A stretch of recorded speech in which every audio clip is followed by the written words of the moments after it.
मैं खंडरों की जमीन पे कब से भटक रहा हूं। कदीम रातों की टूटी कब्रों के मैले कतबे, दिनों की टूटी हुई सलीबें गिरी पड़ी हैं। शफक की ठंडी चिताओं से राख उड़ रही है। जगह जगह गुजरे वक्त के चूरे हो गए हैं। जगह जगह ढेर हो गई हैं अजीम सदियां। मैं खंडरों की जमीन पे कब से भटक रहा हूं। यही मुकद्दस हथेलियों से गिरी है मेहंदी। दियों की टूटी हुई लोएं जंग खा गई हैं।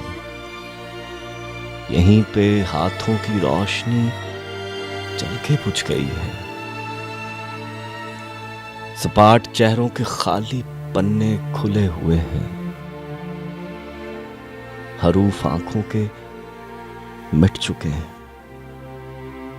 मैं खंडरों की जमीन पे कब से भटक रहा हूं।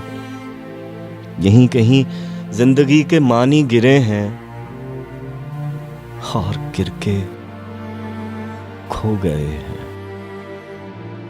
और गिर के खो गए।